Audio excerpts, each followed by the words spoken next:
మీరెప్పుడైనా జొన్న రొట్టె తిన్నారా? జొన్న రొట్టె హెల్త్ కంటే మస్తు అంటే మస్తు మంచిది. మా తాత అంటాడు, "మీ లెక్క మాకు బువ్వల కూరలు లేవమ్మా చిన్నగున్నప్పటి నుంచి. మేమైతే రొట్టెలు తినే పెరుగుతుండే. 2 రొట్టెలు తిని రోజంతా పని చేస్తుండే" అని చెప్తాడు.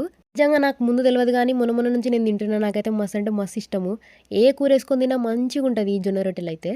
ఈరోజైతే మా పిన్నిలు వచ్చిర్రు మా ఇంటికి. ఇగ మా మమ్మీకి, మా పిన్నికి ఏమైందో తెలవదు. ఇగ చలిమంటల కాడ రొట్టెలు చేద్దామని ఫిక్స్ అయ్యిర్రు. ఇగ మా పిన్నయితే కలుపుతుంది. ఇంకో పిన్నయితే తీస్తుంది. మా మమ్మీ ఏమో కూసుంది. ఇంకో పిన్నేమో మంట పెడుతుంది. ఇగ ఈ పిండి కలిపేటప్పుడు కొంతమంది వేడి నీళ్ళు పెట్టి కలుపుకుంటారు. కొంతమంది చన్నీళ్ళు పెట్టి కలుపుతారు. ఇట్లా మంచిగా కలుపుకున్న పిండిని ఒక మంచి ముద్దలాగా చేసుకోవాలి. దాని తర్వాత కింద పిండయితే ఎక్కువేయాలనమాట. లేకపోతే ఇది మంచిగా జరగదు అని అంటారు. ఇక పిండేసుకొని ఇట్లా మెల్లగా జరుపుకుంటే చేయాలి. నాకైతే అసలుకే రాదు. కొత్తగా ట్రై చేసినోళ్ళకైతే ఎవ్వరికి కూడా రాదు. చేస్తుంటేనే వస్తది ఇదైతే. నేను ఎన్ని సార్లు చేసినా సరే ఇచ్చుకపోతది. ఇంక మనకెందుకులే అన్నట్టు నేనైతే చెయ్య. మా పిన్నిలు, మా మమ్మీలు అయితే చాలా ఎక్స్‌పర్ట్‌లు. ఇక చేసి అలవాటయింది కాబట్టి వాళ్ళైతే ఇన్ని చేసిర్రు. ఆ తర్వాత పెంక మీద ఏసినంక ఒక సైడ్‌కి వాటర్ పెట్టి ఇట్లా అంటారనమాట. అట్లా అంటే అది మంచిగా అయితది. ఇంగ ఇదైతే జొన్న రొట్టెలు.